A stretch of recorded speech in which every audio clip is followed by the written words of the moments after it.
ისევ YouTube არხი საუბრობ ფსიქოლოგიაზე, მე რო ფსიქოლოგი ვარ და დღეს ვისაუბრებთ ემოციის სიმძიმეზე მოზარდებთან და იდენტიფიკაციის მექანიზმზე. ეს არის თემა, რომელიც პრინციპში არსადაც ამიკითხავს და შემოხვდა პრაქტიკაში ძალიან მენიშნა და საინტერესო მომეჩვენა.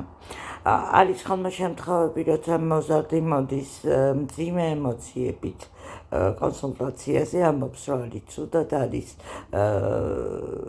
დადგუნული, უბედური, არაფერი არ უნდა და ამ დროს აზრი მაშინ მიდის იმაზე, რომ ადგილი აქვს დეპრესიაში, შფოთვით აშლილობას და ხშირად ესეც არის ხოლმე, თუმცა ამ ემოციების სიმძიმეზე შეიძლება მოქმედებდეს ისეთი საინტერესო ფსიქოლოგიური მექანიზმი, როგორც არის იდენტიფიკაცია და ეს მექანიზმი ხსნიდეს ამ მომენტს ემოციური დატვირთულობისა.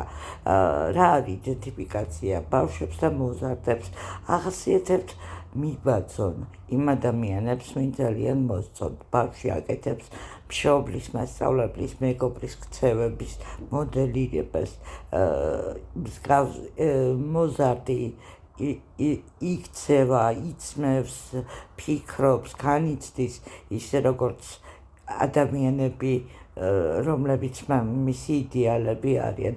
ეს და რაც უფრო მიმსგავსების და მოდელირების მომენტი, რაც უფრო გარეგნულიდან, ქცევიდან გადადის ფიქრის, შეფასების და შემდეგ ემოციების მომენტზე, უფრო შიდა პიროვნულ პლასტზე ერთობა ისეთ საინტერესო მექანიზმი, რასაც ქვია სიმბიოზი. სიმბიოზი ნიშნავს ორი უჯრედის ერთად ცხოვრებას და ეს არის ბიოლოგიური ტერმინი, თუმცა აღმოჩნდა, რომ სიმბიოზი ახასიათებს ემოციებსაც და ორი ადამიანი შეიძლება იდენტურად განიცდიდეს, ერთნაირად აფასებდეს და ერთნაირად განიცდიდეს მოვლენებს. ეს ასე უმეტესად დედისა და ქალიშვილის ურთიერთობას ახასიათებს.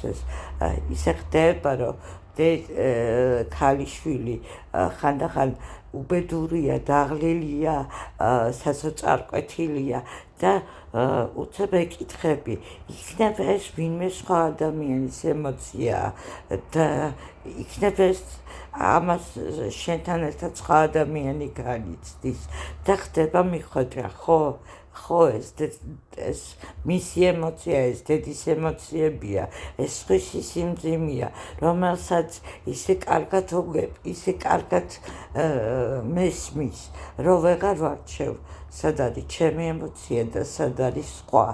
და საინტერესო მომენტი ზუსტად ის არის, რომ როგორც კი ხდება სახელდება, როგორც კი ხდება ემოციისთვის ახალის დარქმევა და გააზრება, რომ ეს სხვისი აი ამ ძალიან ძლიერი თანაგანცდის ეფექტია და ძალიან ძლიერი გაერთიანობის, მაშინ ხდება ემოციური სიმძიმის მოხსნა.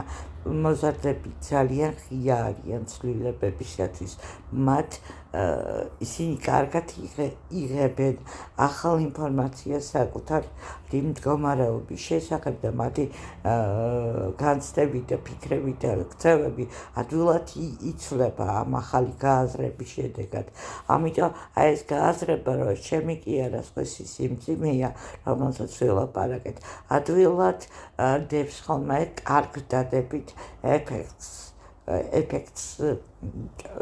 კონსულტაციაში, როგორც კი დაარქმევს ახალს მოზარდი, რომ ჩემი კი არა სხვისი განცდა, მაშინ ხდება, რომ ის შეიძლება თანაუგრძნობდეს ვიღაცას, მაგრამ სადღაც არის თვითონ და სადღაც არის სხვა.